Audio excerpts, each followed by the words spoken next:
സ്കിസോഫ്രീനിയയുടെ ലക്ഷണങ്ങളെ മൂന്നായി നമുക്ക് തരംതിരിക്കാം: positive symptoms, negative symptoms, cognitive symptoms. Positive സിംറ്റംസിൽ വരുന്നതാണ് ഡെലൂഷൻസും ഹാലോസിനേഷൻസും. ഡെലൂഷൻ എന്നത് ഫോൾസ് ഫിക്സഡ് ബിലീഫാണ്, അതായത് തെറ്റായ ദൃഢമായ വിശ്വാസങ്ങൾ. ഡെലൂഷൻ ഉള്ള ഒരാൾ തൻ്റെ വിശ്വാസമാണ് ശരിയെന്ന് പൂർണ്ണമായി അടിയുറച്ച് വിശ്വസിക്കുന്നു. മറ്റുള്ളവരെല്ലാം അത് തെറ്റാണെന്ന് പറഞ്ഞാലും അതിനെതിരെ വ്യക്തമായ തെളിവുകൾ ഹാജരാക്കിയാലും വിശ്വാസത്തിൽ നിന്ന് മാറ്റം വരില്ല. പെർസിക്യൂട്ടർ ഡെലൂഷൻ: മറ്റൊരാൾ തന്നെ അപായപ്പെടുത്താൻ നോക്കുന്നു, കൊല്ലാൻ നോക്കുന്നു, സ്വന്തം വീട്ടുകാർ ഭക്ഷണത്തിൽ വിഷം തരുന്നു, അയൽവക്കക്കാർ തനിക്കെതിരെ ഗൂഢാലോചന ചെയ്യുന്നു, തനിക്കെതിരെ കൂടോത്രം ചെയ്യുന്നു, ഏതൊക്കെയോ സ്പൈ ഏജൻസീസ് തൻ്റെ വീട്ടിനകത്ത് ക്യാമറ വെച്ചിരിക്കുന്നു, തൻ്റെ മൊബൈൽ ഹാക്ക് ചെയ്തിരിക്കുന്നു, സാറ്റലൈറ്റ് വഴി നിരീക്ഷിക്കുന്നു. ഇതാണ് ഏറ്റവും സാധാരണമായ ഡെലൂഷൻ ഓഫ് റെഫറൻസ്. രണ്ടുപേരും സംസാരിക്കുന്നത് കണ്ടു കഴിഞ്ഞാൽ അത് തന്നെപ്പറ്റി കുറ്റം പറഞ്ഞ് സംസാരിക്കുന്നതാണെന്ന് തോന്നുക.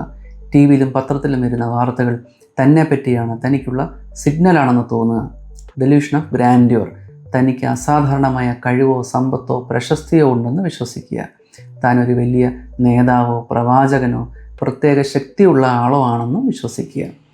Delusion of control, influence, passivity: തൻ്റെ ചിന്തകൾ, വികാരങ്ങൾ, പ്രവൃത്തികൾ എന്നിവയെല്ലാം മറ്റേതോ ബാഹ്യശക്തികളാണ് നിയന്ത്രിക്കുന്നതെന്നോ സ്വാധീനിക്കുന്നതെന്നോ വിശ്വസിക്കുക. തോട്ട് എക്കോ: സ്വന്തം ചിന്തകൾ ഉച്ചത്തിൽ കേൾക്കുന്നതായി അനുഭവപ്പെടുക. തോട്ട് ഇൻസർഷൻ: തൻ്റെ മനസ്സിലേക്ക് പുറത്തുനിന്ന് ആരോ ചിന്തകൾ തിരികെ കയറ്റുന്നതായി തോന്നുക.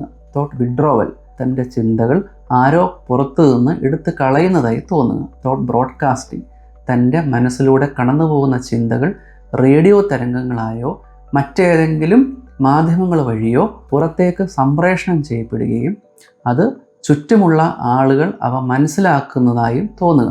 സ്കിസോഫ്രീനിയ എന്ന മാനസിക രോഗത്തിനെക്കുറിച്ച് കൂടുതൽ അറിയുവാൻ എൻ്റെ യൂട്യൂബ് ചാനൽ സന്ദർശിക്കുക.